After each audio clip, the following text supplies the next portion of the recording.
Yo, what is going on, everybody? Welcome to the first episode of Horror Talk. It's episode 1, and we're going to be talking about Halloween Ends, Scream 6, and much more. Um, all things horror, man. I started a podcast episode on this channel, and we talk about every genre. But I want to dedicate uh, an episode-based series talking about just horror because I'm a horror guy. I love horror.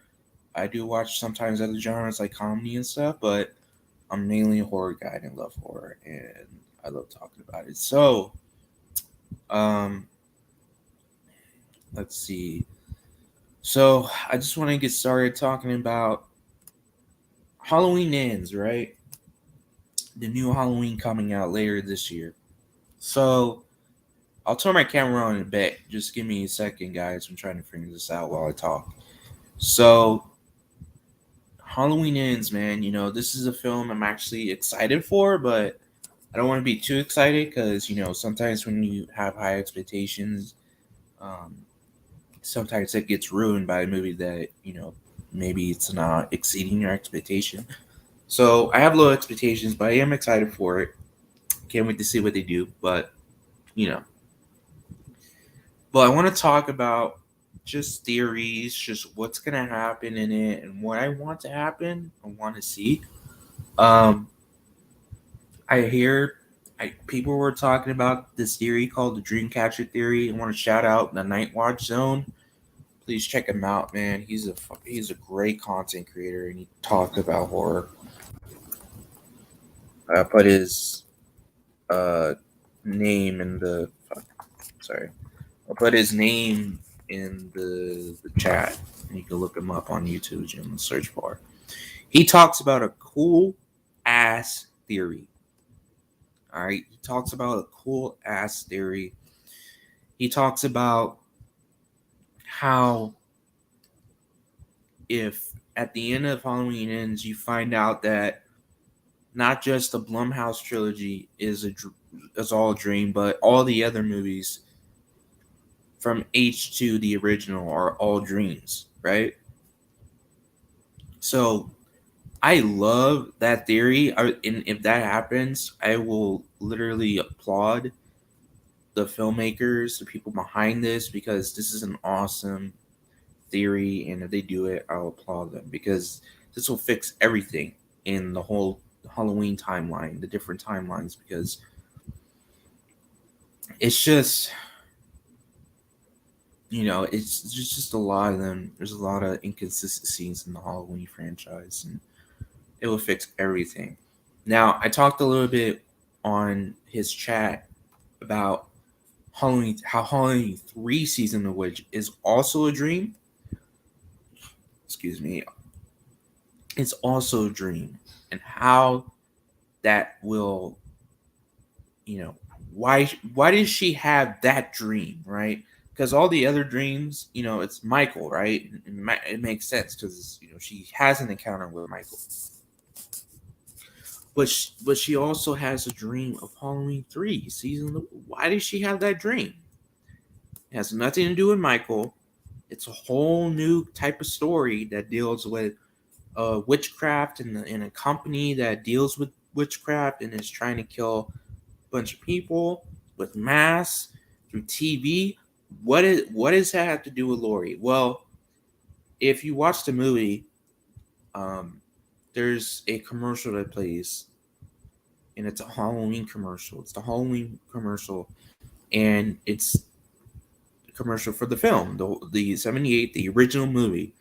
And you see Laurie, you see Michael, and my thing is that if Laurie has the dream of season of witch, and that is part of her dream, I feel like the reason why that's there is because I guess she I guess that dream is probably one of her first or second dreams she has throughout the years, right? And the reason why she has that part of the dream is there is because she wants Michael to not exist in her dream, right? She wants to dream about something else, something weird, or just something along the lines of normal, right? But then, of course, throughout the film, it starts getting crazy and there's evil that is involved with it, with the Silver Shamrock Company and Cochrane. And, there's still evil there. And there's still evil in that story. And there's still evil in that dream that she has about Season of the Witch. And it goes to show that, like, just because Michael doesn't exist in that world doesn't mean that evil still exists or evil doesn't exist, right? There's still evil in the world of Season of the Witch, and it happens to be Silver Shamrock, right? So that's my explanation of why she has that dream of Season of the Witch. It's because she wants to have a good dream, but she doesn't. She still has a nightmare, and it's just a whole nother type of nightmare, a whole nother type of evil that she experiences. And that's my explanation on why she has that dream. Now, also the other dreams, of course, feature Michael, and of course that makes sense because she has an encounter with Michael in the first one. So all the dreams she has, and someone says that they made a video, they talked about how the dream catcher theory doesn't work because she's in a coma. Now, I don't believe she's in a coma. If this theory comes true, I believe that she's not in a coma. She's locked up in a ward, and she's been locked up for years. And sometimes she'll go out, right? She has a TV. She watches TV. She experiences the throughout time different nurses, and she maybe she goes out once in a while. She goes out. Maybe she gets, like, they release her, but she still has the dreams, right? She still has those dreams, right? And the reason why it would make sense that the Blumhouse trilogy, she has a dream about that, because in those films they have phones, right? They have phones in it, and it's like iPhones and shit. And it's like, okay, how does she, because the guy was saying, okay, how does she know if she was in a coma? How does she know about that? Well, technically, if they don't go the coma route, I think it makes more sense if she's just having dreams. She's not in a coma. When she goes to sleep, she has those dreams. And by 2022, when iPhones, like, there's a bunch of iPhones, that are upgraded, and of course different phones like Android and stuff, it makes sense that when she has those dreams, those phones are in it, because she's seen the phones in real life and she knows about it. So that would make sense, right? If she just has the dreams when she goes to sleep. So yeah, it's just that would make more sense if she just has a dream. Now, that's why I like it. It's because it fixes everything. The timeline, the inconsistencies. If you don't like Halloween Resurrection, if you don't like Halloween 6, The Curse of Mike, if you don't like Halloween 5, a lot of people talk about how they don't like Halloween 5. Well, guess what? It fixes everything. It's just dreams, man. They're not real. They didn't happen. And I'm sure a lot of people won't like it because all the movies didn't happen. So that means the original Halloween 2 didn't happen, H2O didn't happen, and those are fan favorites. And people will be mad at that, but they'll be okay with all the other ones going because they don't like those ones. It's a mixed like fan base. It's a mixed type of reaction, I guess you can say. And I'm one of those people who would like that to happen. Even though if those films turn out to be dreams, I'm cool with it because it's it is what it is, and it fixes everything on the timeline and everything.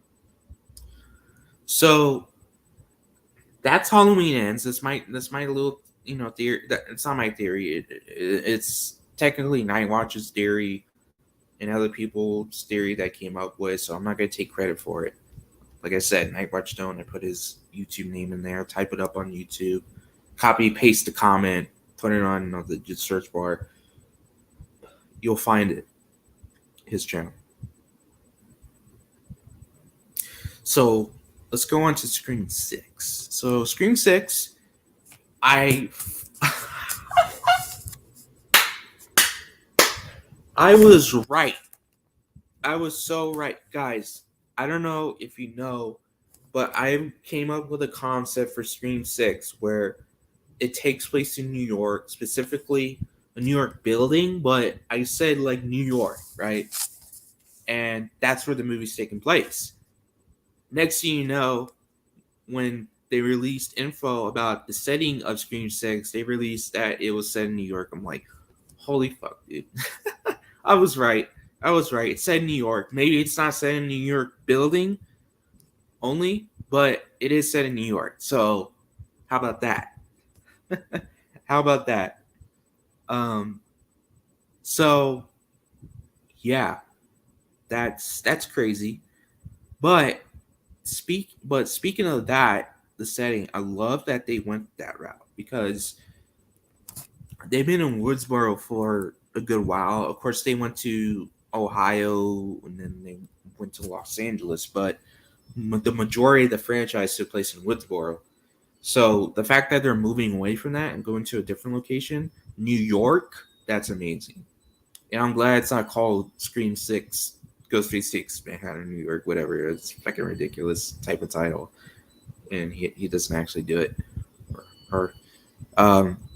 But I'm glad it's not called that. It's just called Scream 6. It's just set in New York. And that's cool. Now, what type of locations they're going to shoot in New York? Not too sure. A lot of the production, a lot of the set is shot in Montreal or Toronto, because they look like New York, I guess, and it's much more cheaper to shoot there, which is understandable. I get it when you have like a production and you have like a budget that's not going to cover, like, then can't cover most of the cost when you shoot in a location like New York, because New York is definitely expensive to shoot in. So that it makes sense that they'll go to a place like Montreal or Toronto to shoot, because it does have that New York kind of feel to it. But yeah, I'm not really mad at them for doing that. So yeah. So yeah, that's cool. I just want to talk about that a little bit on Scream 6. That's all I have to talk about that,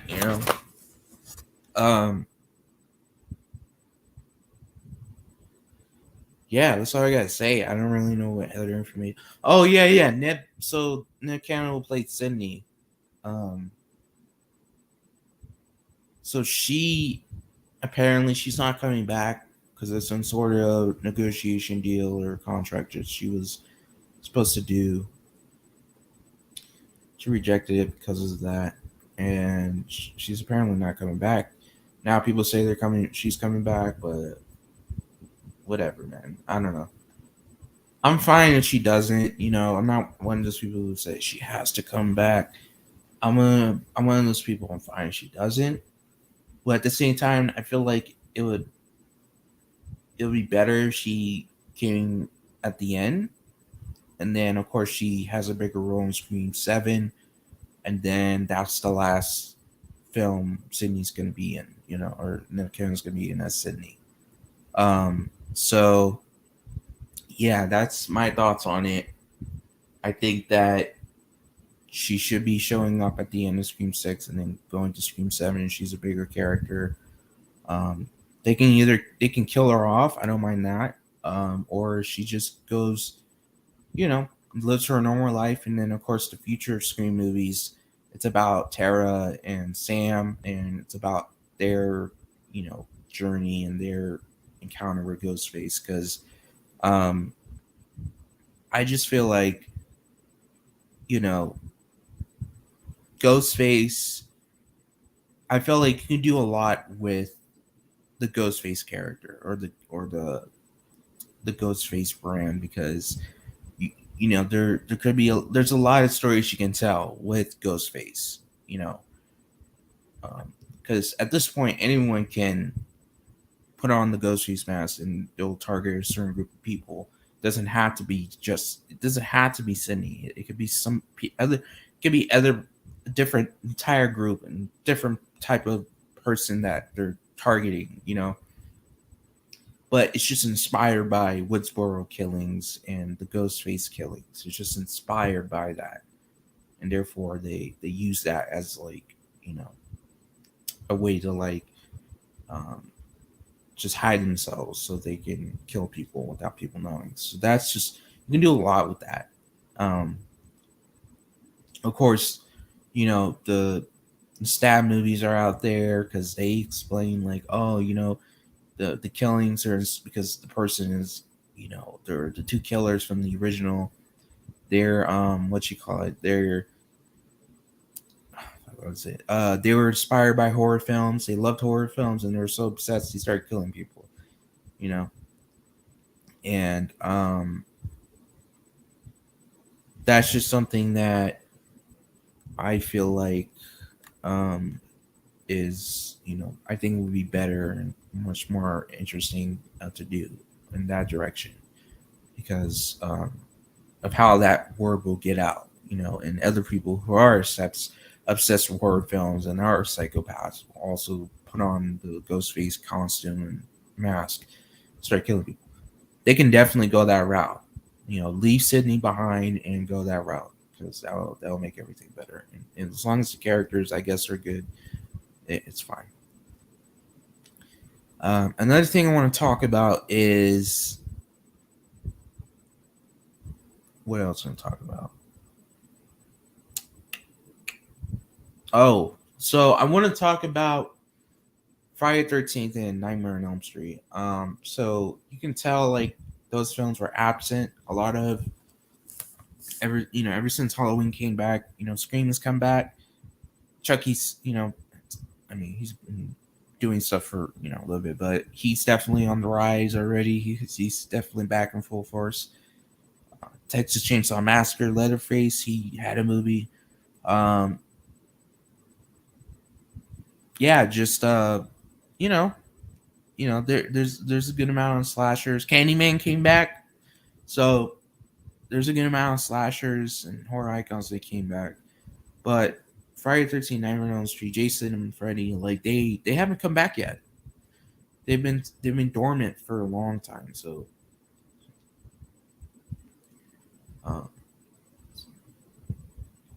it's just it's a shame, but it is what it is.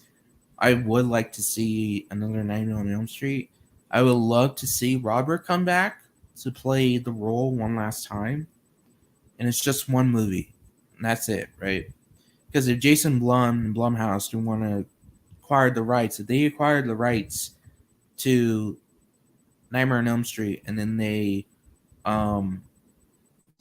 what you call it, they, and then they get Robert to play Freddy again. It has to be one last movie or one last time in that one movie, and then he can like, what they can do is in that same movie at the end, like Robert's Freddy can transfer his soul, or transfer himself and put himself into a new form of Freddy, and it's a different actor. It's just a younger version of Freddy. He's just, because I feel like throughout the Nightmare on Elm Street films, I feel like even though he's supernatural, I feel like he still was aging. I feel like from Nightmare 1 to Fred vs. Jason, he was aging. He was aging, and he was still was kind of like in the human cycle. He was still human, but he's supernatural at the same time. So yeah, so that's something I noticed, and something I think would be cool if if they brought him back in this new one and you see him and he's like in the makeup, but he's like, he looks older. He's kind of overweight. He's not really overweight, but you can tell he's a little chubby. And it just shows like he's actually aging, you know, and he's getting older, you know. And then of course at the end of the movie he can find a way to like transfer his soul into a new body or something, you know, and then he, you know, still have the burnt look. Just get someone who looks a lot like Robert, right? And can play the role, have the charisma of Robert. Like you can, I believe you can still do. I believe that you can still have somebody that has the same charisma, the same movement character as Robert Englund's Freddy. I believe it 100%. It's possible. Nothing is impossible. It's possible. So yeah, that's all I gotta say on that. Jason. So Jason, I don't think you should have another movie with Jason. Maybe you could. Blumhouse also was talking about bringing or buying the rights to Jason and that franchise. Now, if you're gonna do another one, this is what I'll do. This is what you can do. Make it a direct sequel to the original. Ignore everything. Ignore all the films.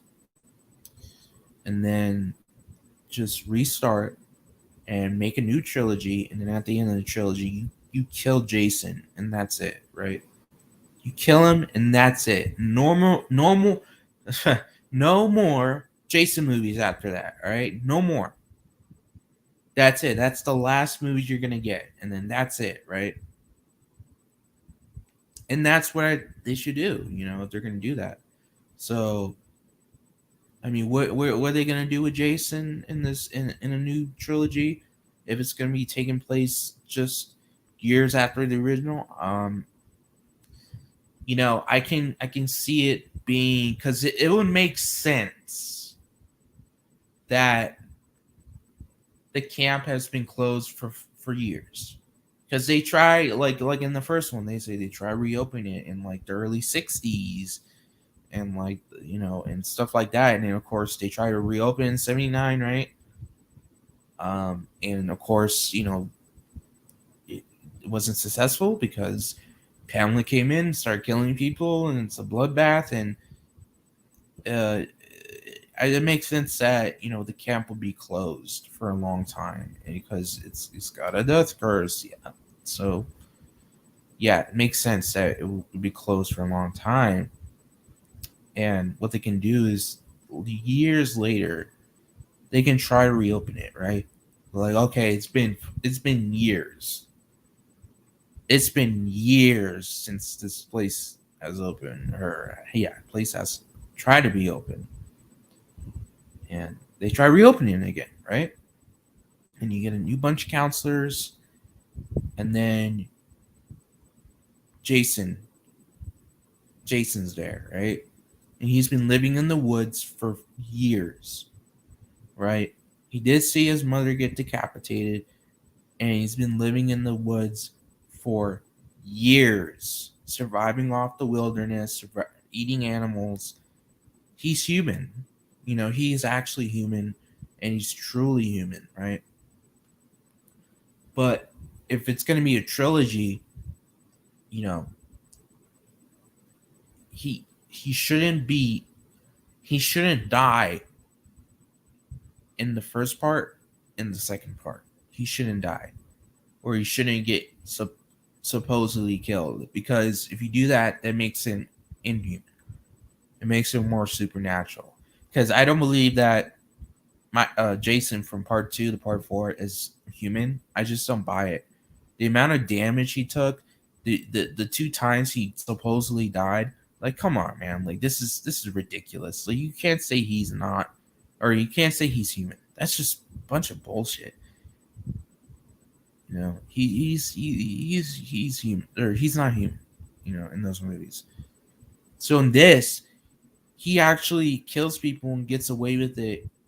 You can say he gets away with it in the first part, and in the second part, he gets badly injured, that he runs in the woods, but he gets away, and then in the last part of the trilogy, in the beginning you show him wrapping up his wounds and all that stuff, and then and then at the end of that part, he dies, like he gets killed, and he's dead. He's dead, dead, dead, dead, dead, and no jump scare, no like him coming out of the water, grabbing somebody or jumping out of a window. Like, I don't want that. Keep him human, man. Keep him human. So yeah, that's my take. That's my take on that whole Jason thing. And you know what? Yeah, that's about it. That's all I want to talk about. For those who have seen this, thank you so much. I know there's some people that popped in and out. It's fine. I for some reason I'm having trouble turning on my camera. Man, I don't know, man. I'll probably next time before that I'll fix it, and then and you guys can see me, and then it makes it more easier to like um get involved in the chat. So, but I would like to thank you all for watching. Thank you so much. I appreciate that. Um, please follow me on Facebook.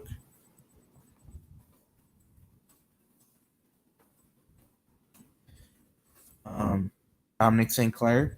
Please follow me on Facebook. If you want to collaborate or you want to join one of my streams, my lives, you want me to join one of your lives, I would love to. Let's see. Yeah, and that's about it. Thank you so much for watching, and I hope you all have a great day, great night, whatever time zone you're from. And I'll see you guys next time. Bye bye.